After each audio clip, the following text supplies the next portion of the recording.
Assalamualaikum warahmatullahi wabarakatuh. Perkenalkan, nama saya Dini Bintang Nur Azizah, kelas 12 IPS 2, absen 11, akan menceritakan ronggeng Duku Paruk. Serintil adalah bocah berusia 11 tahun yang berprofesi sebagai ronggeng.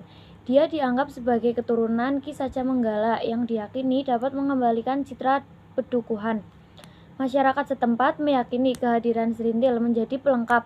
Mereka meyakini kelengkapan dukuh terdiri dari keramat, Ki Saca Menggala, seloroh cabul, sumpah serapah, dan ronggeng bersama perangkat calungnya. Serintil adalah anak yatim piatu. Kedua orang tuanya meninggal bersama 16 penduduk lainnya yang mengalami keracunan tempe bongkrek. Kedua orang tua Serintil merupakan pembuat tempe itu. Serintil yang kala itu masih bayi lalu dirawat kakek neneknya. Kakeknya meyakini Serintil sudah kerasukan indang ronggeng dan dilahirkan sebagai ronggeng Ki Saca Menggala. Karena anggapan seperti itu, Serintil digembleng menjadi ronggeng. Kartareja, sang dukun ronggeng, mengajak Serintil mengikuti tahapan sebagai ronggeng sesungguhnya. Sebagai awalan, Serintil mandi kembang di depan cangkup makam Ki Saca Menggala. Tahapan lain yang dilalui Serintil adalah buka kelambu. Dirinya tidak bisa memungut bayaran saat berpentas jika belum melalui tahapan ini. Di sisi lain ada Rasus yang keberatan jika Serintil harus melalui semua syarat tersebut. Dia adalah teman main Serintil sejak kecil. Rasus merasa sakit hati dan cemburu karena Serintil menjadi ronggeng. Profesi ronggeng artinya Serintil menjadi milik umum.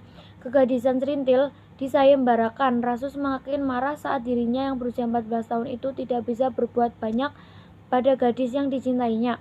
Hingga suatu hari terjadi pertengkaran antara Doer dan Sulam di emper samping rumah Kartareja untuk memperebutkan keperawanan Serintil. Rasus yang juga berada di sisi lain rumah tersebut tidak bisa melakukan apapun.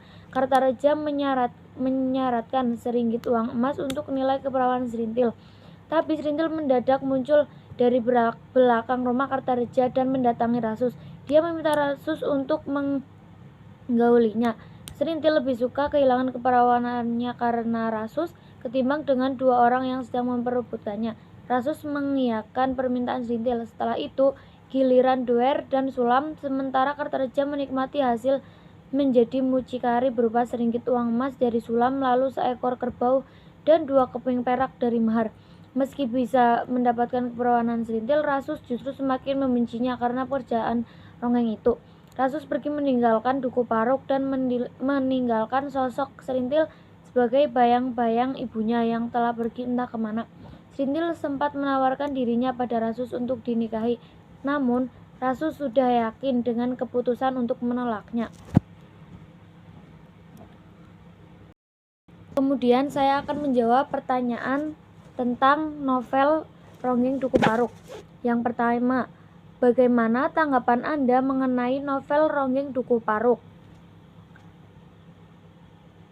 Novel ini bercerita tentang perjalanan hidup tokoh Serintil yang terpilih menjadi seorang penari ronggeng di kampungnya, dan keadaan itu mengubah jalan hidupnya dan juga kekasihnya.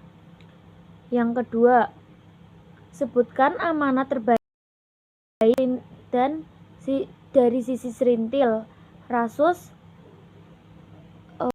Sakarya. Amanat dari sisi Serintil, ketika dalam mengambil tindakan atau melakukan sesuatu sebaiknya difikirkan terlebih dahulu.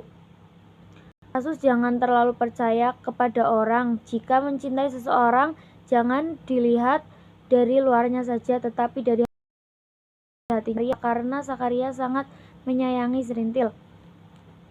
Yang ketiga, ceritakan kronologi meninggalnya orang tua Serintil, yaitu ketika peristiwa tempe bongkrek. Kedua orang tua Serintil merupakan pembuat tempe bongkrek. Suatu ketika mereka tidak mengetahui bahwa tempe bongkrek yang mereka buat beracun yang mengakibatkan para penduduk Paruk meninggal. Karena mereka stres akan peristiwa tersebut, akhirnya mereka memakan tempe bongkrek buatannya sendiri di depan penduduk yang lain.